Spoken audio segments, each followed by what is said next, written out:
What's going on, everybody? This is NeYo. First and foremost, I want to say thank you so much for submitting your questions. Can't wait to answer them. And shout out to the boy Romeo. Thank you so much for having me. All right, let's get right into it. Let me see. We got Nava from Grantsville. Nava says, what is your favorite song off of Nonfiction? Don't really have a favorite. Every song is based off of a memory or a really, really personal story from a fan, possibly you, who knows. So it's kind of hard to pick a favorite. But if I had to, it would probably be, there's a song on the album called Good Morning. It's a very, very sexy song. It's basically talking about having sex in the morning as opposed to the night before. You know, shout out to all the people that work a job and you get home and you're tired and your lady want to do something but you're tired and y'all both go to sleep and you wake up in the morning and you get it in. That's what it's about. So, yeah, check for that one. Check for Good Morning. All right. You see, we got Jessica from New York. She says, who is the most surprising person you've ever written a song for? The most surprising person?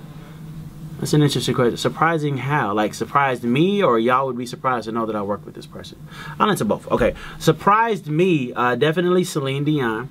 I thought she was going to be a bit more diva-esque than she was. You know, I mean, it's Celine Dion. It's one of the biggest, best voices in the industry. One of the biggest artists in the world. So I really expected, you know, a studio session full of handlers and people waiting on her hand and foot and, you know, and rose petals and this water, this nautical. I expected all of that, but I didn't get none of that. She came in with jeans on and a baseball cap and she was doing Elvis Presley impersonations. Can you imagine Celine Dion doing an Elvis Presley impersonation? I couldn't either before she did it, but it was dope. It actually was pretty good. She did the lip and the hip swivel and the whole nine. She had it down. So shout out to Celine Dion. Surprising to you that I worked with, probably Tim McGraw.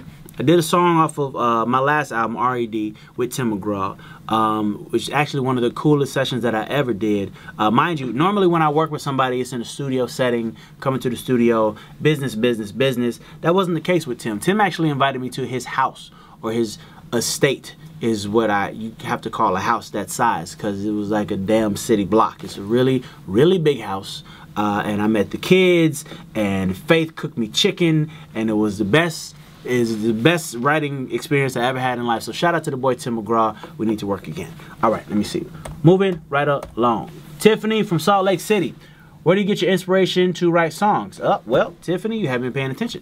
I get my inspiration from y'all. This last album, Nonfiction, actually reached out to the fans, asking questions about life, love, relationship, the whole nine, and the stories that I really dug, I wrote songs about. So a good 50% of Nonfiction is based off of true stories given to me by y'all. The other half is my stories, you know, things that have happened to me over the last couple years, what it is to be NeYo at this point in my career, the separation between me and the mother of my children. You know, I touch on some of that stuff in this album. So it's all very personal, but it's all 100% real. That's the name, Nonfiction. All right, let me see, moving right along. Takora from the Bronx. What collaboration are you most excited about on Nonfiction? Have a lot of really cool collaborations on this album. Let me see. We got Young Jeezy, we got Schoolboy Q, we got T.I., we got Juicy J, we got Pitbull, we got David Guetta. This album has more features than I've ever done on any album ever. And the only reason behind that is genuinely, I just liked all the songs that I did with these other people, and I didn't want to exclude any of them. But the one that I'm most excited about, I'm a huge fan of Schoolboy Q. I love, you know, what they stand for. I love the fact that he raps for the joy of rapping as opposed to, you know, the money aspect. I mean, of course, you know, we all want to make money, but his art is about art, and I dig that. So shout out to the boy Schoolboy Q. And the joint that we did together is a song called Run. Okay, it's one of the standouts on the album. Definitely recommend you check it out. All right, let me see. We got Carlos from Venezuela. How do you always manage to stay low-key and not call attention to your personal life? Is it hard? That's really not a difficult thing for me because, I mean, truth be told, if you want your personal life to stay your personal life, you just don't damn talk about it. It's really just that easy. You know, anybody whose personal life is out there, in some way, shape, form, or fashion, they wanted it out there. All right? You don't have to speak to interviewers when you don't have to answer the questions that people ask you about your personal life. If you choose to answer those questions, that means that you don't mind people knowing. You know, I've been called boring by bloggers and interviewers and things like that because I'm not this dude that's always in the trouble or whatever the case may be. I'm really a regular person. So to them, they view that kind of boring, but I don't view it as boring. I view it as just not being a damn knucklehead. Okay, moving right along. Let me see. Tina from Albania. Damn, all right, long way from home. Can we expect a tour to support nonfiction? You absolutely can. Tina from Albania. Where's Albania? I just showed my ignorance. I don't know where Albania is. Don't worry about it. You can't answer me back. Never mind. Yes, definitely going to be touring. I don't know if we'll hit Albania because I don't know where it is. But when I figure out where it is, I will figure it out, and I will make sure that I have all of the tour dates on my website, NeyoTheGentleman.com, or on my Twitter, @NeyoCompound, or on my Instagram, @NeYo. Yeah, there you go. Mackenzie from Queensland? Was that supposed to be Queens Island, or is it Queensland? We just gonna go with Queensland. All right. She knows it's such a jam. Was it fun to make that wild music video? No, it was not fun. Strippers and partially naked women everywhere. It was one of the hardest days of my life. It was so difficult to. I'm joking. No, that was a lot of fun. I had a lot of fun. Met a lot of really interesting people. And if you've seen the video, which I'm sure that you have, what these women could do on these poles, like, even went beyond just being sexy. It's like, I'm not even aroused by this. I'm amazed. Like, how the hell did you do that? You know, it was that. You know, I wanted to show that from a different side. You know, you think pole dancing, you think stripping, you instantly think something dirty or whatever the case may be. But these women are really, truly athletes. Like, I recommend, try it. Get on the pole and try to do some of the stuff you saw in this video. You will see how difficult it is, and you will appreciate it and respect it that much more. So shout out to all of the women who was in this video, and yes, I had a damn good time doing it, and I would do it again. All right, Anna from Albuquerque.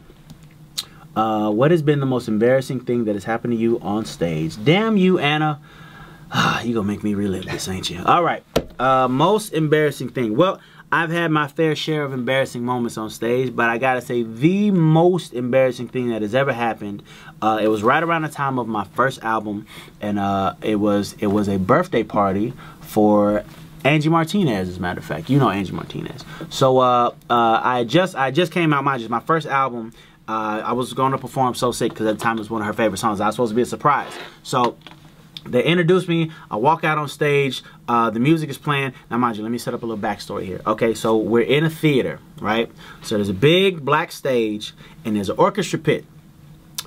You see where this is going. There's an orchestra pit, right, in front of the stage, but there's a cover over the orchestra pit. So there's like a 1 foot long trench, about this much, about 12, right here, all right, between the stage and the orchestra pit cover that you can walk on top of, right? So mind you, stage is black, orchestra pit cover is black, the room is dark, I can't see this trench, right? So I walk out on stage, and I fell into the trench, and all you could see of me was my arm holding the microphone and my head. That's all you can see. The rest of my body was in the trench, and you know how normally, like, you know, you fall or you trip or something, you kind of play it off. There was no playing this off. They had to stop the music. People had to come and pull me out of the trench. It was very, very embarrassing, but as true professionals do, I got on the mic and I said, let's just act like that didn't happen. Nobody saw anything. Cue the music. And it cued the music, and I sang the song like it never happened, and then I went backstage and yeah, got laughed at a lot. I still get laughed at to this day behind that from certain people who shall remain nameless. Sorry, moving right along. Okay, Noor. It's 2 O's. Is it ooh or you can't? Never mind. We're gonna say Noor. Noor from Oakville. All right. What about nonfiction is different from any of your previous albums? The thing that is different about nonfiction is that I have never allowed my fans to be a part of the creative process before. I was actually really excited about doing this, in that I've never done it before. I thought that it'd be a really cool concept, and it actually turned out just as cool as I thought it did. A lot of people gave me some really, really good, really personal stuff. Like, sorry. Okay. A lot of people got really, really personal with the stuff that we talked about, to the point where it was just above uncomfortable. Like, are you sure you want to talk to me about this? Like, I don't have any, you know, therapy degrees or nothing like that. I don't know if I'm the guy that you should be. But it was cool. It was all good. It was all good. So yeah, that's what makes this one different. This album was partially done by y'all, to be completely honest with you, and I've never done that before. So hope you guys like it.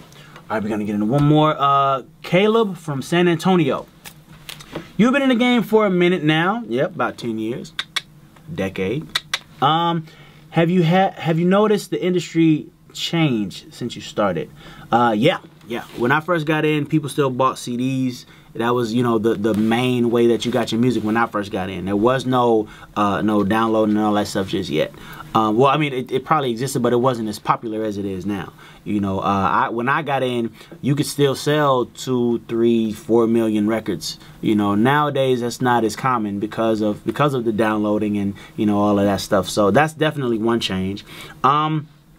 Everything else has pretty much stayed the same. You know, there's always been the whole concept of talent versus image. That's always been, you know what I mean? That was something that was kind of major when I first got in.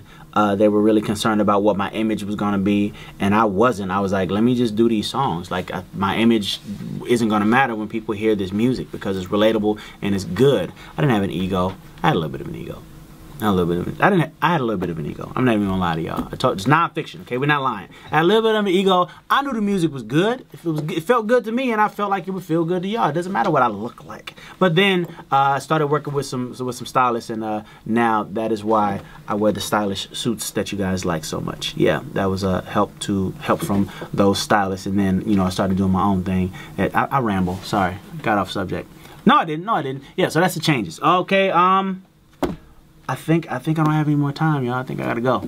But you know what? Thank you again for spending this time with me. Thank you for submitting your questions. Appreciate y'all. Go get Nonfiction in stores, on iTunes. Download it legally. Please don't rob me, because I wouldn't come in your house and knock a pork chop off your plate, so don't knock one off mine. Thank you so much. Peace and love.